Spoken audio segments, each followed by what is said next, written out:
and joining us right now, and he'll join us every day after the Jets play. So it's mostly Mondays at 4 o'clock, but they played a Monday night game. So in this case, it's Tuesday at 4 o'clock. Is the great, the legendary, my longtime partner, Joe Benigno, and his call-in is brought to you by Empire City Casino. Winners play here. By Approved Oil, lock in your low oil rate at freezerate.com, and by HL Gross Jewelers of Garden City. Bro, how are you? Well, thank God for our baseball team. Let me start with that. Yeah, That's the first thing I said, Joe. Who knew that on September 10th, right now, the baseball team would be a bigger deal than a football team? Can you imagine that that's actually what's happening? Stunning. Thank God. Stunning. Thank God for that. How did you watch last night, by the way? Because I was DVRing it. I know you don't do that. Were you flipping back and forth? How'd you handle it? Yeah, between the commercials, I was going back. I mean, I watched the game up until the start of the Jet game, and then, between the many, many commercials, I was able to see a lot of what was going on. And it was halftime when I got to see the ninth inning and Diaz close it out. So, I got to see the game end before without missing anything because of halftime. So that was good. Well, That was good. did the excitement of the Mets overcome the disappointment for the Jets? Well, I think the thing with the Jets, look, I mean, you knew this was going to be a tough spot for them. There's no doubt about that. I mean, this Niner team is for real. There's a reason they were in the Super Bowl last year, and, their mission is to win, and obviously we know the deal. Right. And even with McCaffrey, that really didn't matter. I mean, to me, when I heard McCaffrey was out, I'm like, maybe he's, who knows? He just got married to, what's that girl he's married to? That hot girl, I forget her name. Yeah, I can see her, but I can't remember. Is it she Koopa? Kupo. Yeah, Kupo. Yeah. Right, exactly. I'm all over this. Olivia maybe Kupo? maybe he had a little hangover from her. I mean, who knows? But whatever the case may be, that didn't mean anything to me. Look, here's the bottom line, okay? And I've said this, and I've been saying this, Ev, I've been saying this for a while. This defense is overrated. I'm tired of hearing about how good the defense is. They never force turnovers. They don't get to the quarterback. They can't stop the run. How is this defense so great? Tell me. I mean, they got gouged in this game. We could talk about the mistakes on the offense. Lazard drops the sure first down pass on the first series of the game. Brees fumbles to set up a field goal for them. Later on in the game, Garrett Wilson, when he's got all kinds of room to get both feet down, doesn't do it. It cost him a first down, and who knows, they were down 13 at the time. Aaron threw a pick, although I thought he looked pretty good. He was fine. I thought if you're the one positive you take is that the quarterback looked pretty good. Now, they never had the ball, okay? It was unbelievable. I mean, I don't know what the final numbers were, but I know at one point it was 35-15 in minutes for San Francisco. But this defense, bro, I mean, let's tell it like it is. I mean, they stunk yesterday. They got destroyed.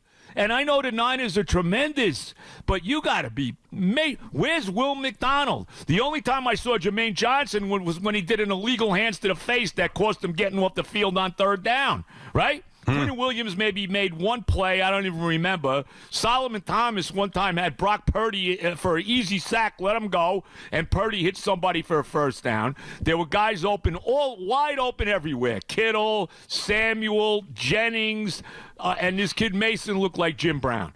So, I mean, the defense was terrible. I mean, what's going on with this defense, bro? I think part of it, Joe, is that the 49ers are just that good. I get that. They have a good offensive line, and more importantly, the scheme is masterful. Right? When you watch it, they're just creating space. Like, there's always space. And on the other side, the Jets' offensive line was terrible in the run game. There was nowhere for Brees to go. I felt bad for him because you could see him like visually getting frustrated because there was no big plays. There was no opportunities for him to be him. You know what I mean? Yeah. No, I agree. I mean, look, I thought the offensive line did a good job in pass blocking. I thought for the most part they gave Rodgers decent protection. And like I said, I mean, the one positive you have to take out of this is that he looked good. I mean, that's it. But, look, it's week one. I don't want to get too crazy week one. We knew this was going to be a difficult game and all of that. I mean, I didn't think the defense was going to get gouged like it did. Bro, that's the problem, bro. Right. Like, yes, no, of course. We all knew it was going to be difficult. It was likelier than not that they were going to lose this game. But for this defense to let Jordan Mason look like, as you said, Jim Brown, for Brandon Ayuk, who should have caught that touchdown in the end zone that he was diving for. Like, guys were wide open all day. And, I thought the defense last year was really good. Like, they had periods of time where they didn't force turnovers, but think about week 1 against Buffalo. They forced 4 turnovers against the great Josh Allen. Right? Part of that was Josh Allen, though. That's fine. Right. Part of it's Josh Allen. Trying to be a hero. But I thought, like, they were a big-time defense last year. What, this mess that we saw last night, they didn't look anywhere close to a big-time defense. Yeah, and you got this Haason Reddick thing hanging over their head, which is just a disaster. I mean, how did they allow this to happen? Teak, let me ask you, how did they allow this to happen, Douglas, knowing that this guy didn't have a contract I think yet? Well, he is under contract. That's the problem. But I think I get it. I think they didn't understand how badly he wanted a new contract. Now, this is where I give Howie Roseman so much credit because he knew that, right? Obviously, it's why they didn't want to sign him. They didn't want him. Now, the Eagles are in a different financial situation because they've robbed Peter to pay Paul so many times that they couldn't afford to keep him. But they knew how disgruntled he was. They obviously didn't communicate that to Joe Douglas. And so when he gets here, he sounds the part. Right? I can't wait to be here. You never see him again because now all of a sudden he cares about his contract more than he cares about being a Jet. Yeah, well, there's no question about it. And what makes it worse is they let Bryce Huff walk away. They never. This is a kid that they developed, right? Their own guy, and they never. To me, I don't think they ever even intended to sign this guy. No. Or even tried to sign him. No, and that made no sense either. Well, and also now he's on the Eagles, of course. And also they gave away. I know he wasn't amazing, John Franklin Myers. He would always commit the bad penalty. Gave him, they gave him away. Yep, they lost Jefferson, who had 6 sacks last year. Like they lost a lot on this defensive line, and you watch who was out there last night. Javon Kinlaw stinks. Michael Clemens isn't that good. And then you got a bunch of guys who probably should be on the practice squad, like Braden McGregor. And you mentioned Will McDonald, first-round pick. I mean, start playing like one, which he hasn't done yet. Please, can you get Gastineau's number away from this guy? What a disgrace that this guy is wearing Mark Gastineau's number, who should be in the Hall of Fame. I don't want to get into that, but that's a disaster. Please, you can't wear 99. The only defensive guy that I thought had anything last night was Quincy Williams. Always does, who is the best player on the defense. I mean, that's not a source. Let me ask you this. Speaking of, why was he out of the game if he wasn't hurt for like 8 or 9 plays? No, he had to be hurt. They just don't want to say he's hurt because it creates a disadvantage for them. Right, I understand. You know what I mean? If Kyle Shanahan knows that the cornerback is compromised, and guess what? They're running over there and they're throwing over there. So I think that's really what it came because after the game, Joe, Saleh said he was tired. He needed a break. He needed a break. Catch his wind. Yeah, he said that was the quote. He needed to catch his wind. 22? I mean, what are you tired? I know. And are you 40 yet? You're not tired. Tired. I hit the century next year. I'm 71. I'm tired. Well, you're tired of this crap. You're tired of watching bad football. Oh my God, it's just and let's be honest about this too. Okay, this game coming up Sunday is monstrous. Oh yes. They go 0-2, losing to the Tennessee Titans. And all of a sudden the roof is going to start caving in. Let's be real about it. Well, I think it's more than just even Sunday. I mean, you're obviously right. They can't be 0-2 going into Thursday night. But you look at who they're about to play. Yeah. Tennessee. I know New England's 1-0. Let's see more from them. What a shock, huh? Yeah. You look at Minnesota a few weeks after that. Yeah. Denver. They've got teams on their schedule that they got to beat. Yeah. They got to be 3-1 by the time they go to London to play the Vikings. To me, that's where we're at right now. Right? I agree. I agree. And the whole division wins, of course. The Patriots win. I tell you, I'm already scared of them. I'm already scared. Really? You know why? I'll tell you why. Because their defense takes the ball away. Yeah. The biggest play in this game the other day, I forget who it was. By the way, Cincinnati, give me a break. Can they show up? But whoever it was going into the end zone for a touchdown, and Kyle Duggan knocks the ball out of his hands. How big a play is that? Yeah, Can I see the Jets do that? Right, that's awareness. That's like above the X's and O awareness. That's right. That's playing. That's right. To Brees's comment, harder. And look, New England is playing at home against Seattle on Sunday. And they're underdogs. They're underdogs. There's a chance they go into Thursday night against us 2-0. No question. After all that, of course, of course. All right, look, like I said, the one positive you take away is that Rodgers looked good. He did. I got to say, threw the ball well. He had that one pick. I understand the one pick he threw. He kind of forced it. He had a little pressure there, too. He kind of forced it into double coverage. But that drive for the touchdown, where he hit Garrett Wilson 3 times on 3rd down, on 3rd and longs. I mean, that's the one thing. I look at that and I say, when the hell was the last time I saw that happen? Yeah. Yeah, I mean, that was so unjet-like, it was unbelievable. And, a nice touchdown pass. He did his usual thing where he drew them offside. He got a free play. He hits Lazard for the touchdown. And that was nice and all of that. But the drive you described where he converted on the 3 third downs to Garrett Wilson, eventually was Breece Hall got in the end zone. Yeah. That was one of just the best, jet. When have we seen that? Never.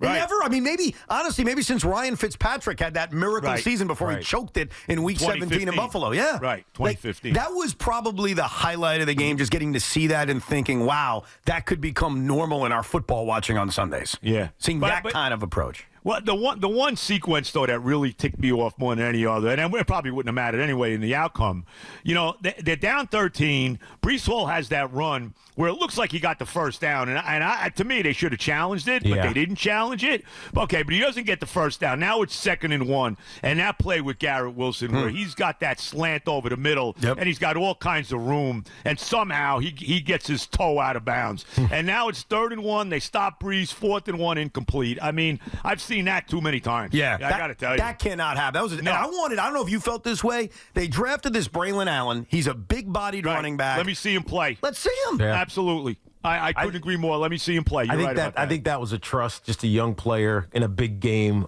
on the road against the defending NFC champs. You just didn't trust him. Where was Mike Williams? That's not fair to him. He played, but he just didn't. I mean, was he targeted? I think he was out there. I think he was out there for like 8 snaps. Like they really kept him. Yeah, they're just there because he's coming off of the injury. Yeah, I get it. But like Tiki said this earlier, he's kind of right. After Garrett Wilson, right now, until someone steps up, they don't exactly have. I know Lazard was okay, but he did have that huge drop on the first possession. Set the tone for the game. Yeah, and he had a bad season a year ago, so he's trying to make up for what the expectation was a year ago. Now, obviously, the touchdown helps, but that's more Aaron Rodgers, right?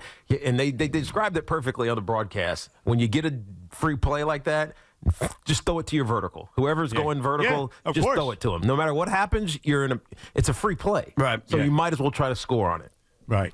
And they got I know you also scored the garbage time touchdown from Tyrod Taylor, too. What did you think? The fantasy people had a good week. Yeah, right. If anybody had him, I don't know. I doubt it. I don't know if anyone would pick him up. What did you think? Because, look, I'm like you. We're hanging in there to the end watching all this crap. Yeah. Taking Rodgers out, but keeping Garrett Wilson and Breece Hall in. Yeah, it makes no sense. Now, he did eventually take Breece out because they brought Allen in the game. Right. They did bring Allen in the game. But, that didn't make any sense either. I mean, the game was over. I mean, let's be honest about it. So, that made no sense to me. Look, I'm trying to look at this rationally, okay? It's week 1 against maybe the toughest team they're going to play all year. I mean, you could make that case. This might be the best team on their schedule. There's no doubt about it. And I'm just trying to rationalize it that way. But now you got to go out. You have to win these next 3 games, in my mind. You really do. And you certainly got to win this week because, boy, oh, boy, if they lose, here we go. No, we'll panic at that point. I think, because I was disgusted last night, I think most of us are, just based on the performance. Not that the season's over or anything like that. Of course. You don't want to see a team lose. We waited, we had all these months for football. There's only 17 games. Right. But if they lost to Tennessee next Sunday, or this Sunday now, then I think we'd all be in full panic mode. Yeah, then it would be like, what the hell is going on here? By the way, do you think, and don't take this wrong, Coach, but do you think that after the game, Shanahan put his arm around Robert Saleh and said to him, "Don't worry, Coach. They fire you after the year. You're my defensive coordinator." He may have said that. You think Shanahan said that to him? What do you think? You always got a job here, Coach. Don't worry, Rob. We'll take care of you. We got you covered. Right. We like this Sorensen guy, but we'll take you back. Yeah, right. Overall, because I know during the offseason you have had a healthy skepticism about this team, and I understand it. Well, it's 56 years of not getting it done. I mean, that's really what it comes down to. Right now, do you think we're going to see a playoff here? Do you think we're going to see this team make a run? Like, what's your honest feeling? We're 1 week in, but it's only 1 game. What's your honest feeling on what we're actually going to witness? I mean, if the defense is going to play like they played yesterday, they're no playoff team. I'll tell you that. Right. I mean, this defense has got to put.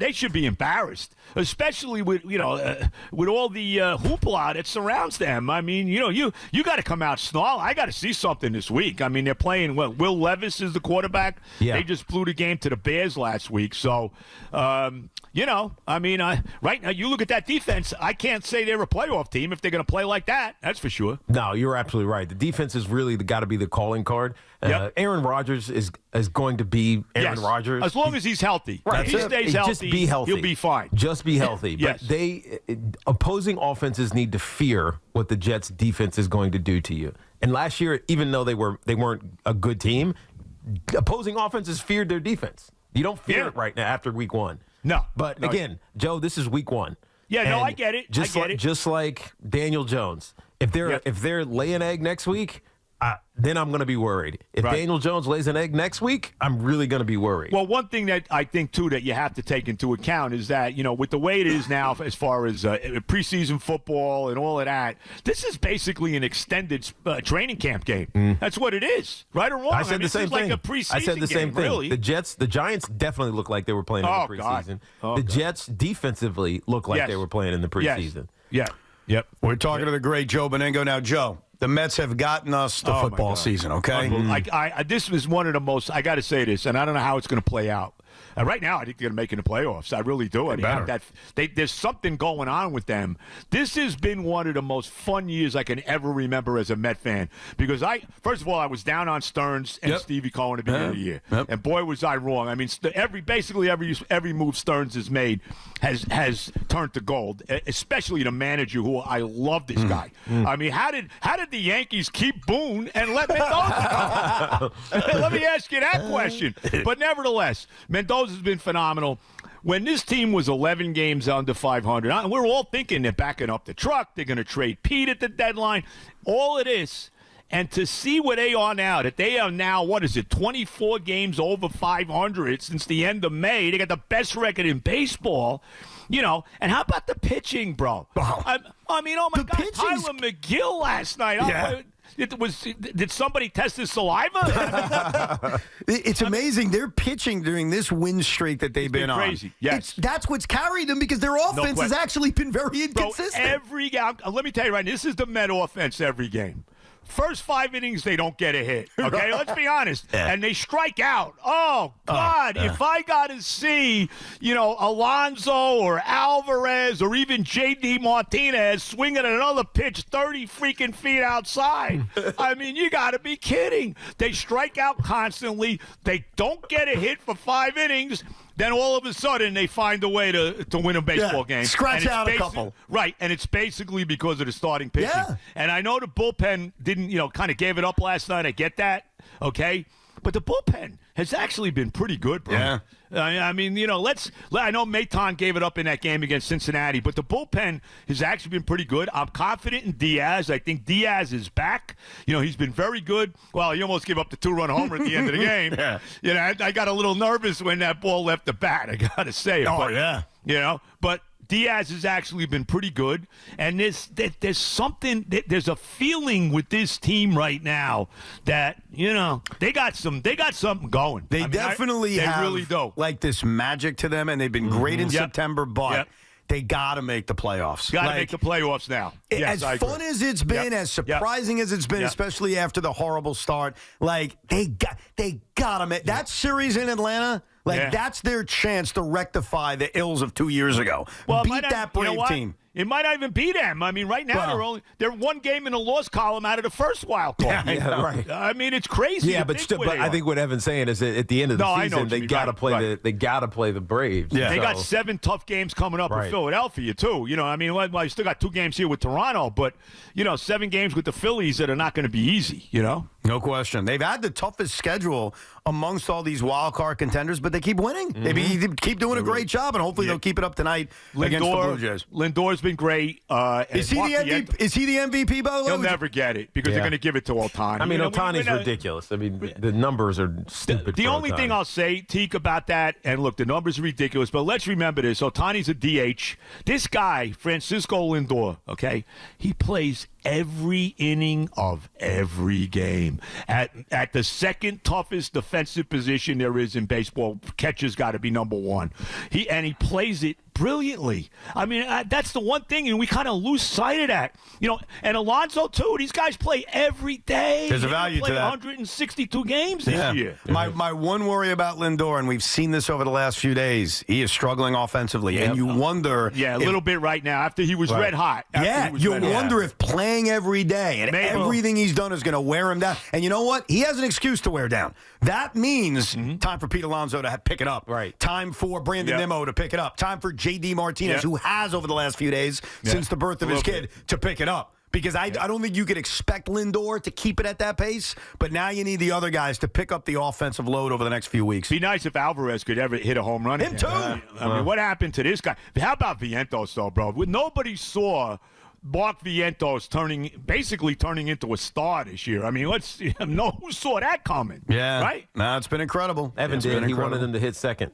Yeah, well, that was after you don't he want started him hitting second? No, I wanted him hitting second. He wanted him to. And when he moved him up there, that's when he started crushing it. Yeah. And how big a factor has Jose Iglesias been? I mean, not only is with him and Lindor up the middle. I mean, that's now he's absolutely necessary with McNeil down. With McNeil out. But I mean, he's been phenomenal. I mean, he's been great. The whole OMG thing. I mean, he's their best hitter with runners in scoring position. Oh, yeah. I think that's who I want up there. It's funny. Lukey and I were talking about this off air. We said, all right, big spot in the game. Who's the number one guy you went up there? And I said, I think I'd take Iglesias even over Lindor. Interesting. Think about that at-bat he had it against the Pirates about 2 months ago. I don't know if anyone remembers this against Chapman, where he drew that walk. Like, he'll give you these insane at-bats, and his clutch numbers have been awesome. So hopefully they can keep it up. Yeah, and one other thing, too, David Peterson. Who saw this coming? That's another one. Yeah. I mean, all of a sudden, David Peterson is a Sandy Koufax. It's the true. guy, what are they? 15-3 when he starts. His ERA is under 3. Sean Manaea has been ridiculous. I mean, it's just. I mean, hey, you get right at the right time. Anything can happen. That's all that matters. And hey, look, Teak, I'm with you 100%. And again. The one award that should go to a Met is Carlos Mendoza, Manager of the Year. This guy, boy, did David Stearns hit the jackpot with this guy. And it's rare that I get excited about a manager like this, bro. No, I know. This manager is the real deal. And again, I'll say it. How the hell did the Yankees let him get away? Joe, great talking to you, man. We'll talk to you Monday at 4 o'clock. Enjoy the debate tonight. I'll be all over that, bro. Yes, indeed. Big night for Big Don. I'll see you guys. See you later, man. The great Joe Benigno. So after the Jets play, so Jets played on a Monday night, he joins us Tuesday at 4 o'clock. Jets will play on Sunday. He'll join us on a Monday at 4 o'clock. In a few weeks, they play on a Thursday, the Thursday night home opener against the New England Patriots. He'll join us Friday at 4 o'clock. So it's honestly really not that complicated.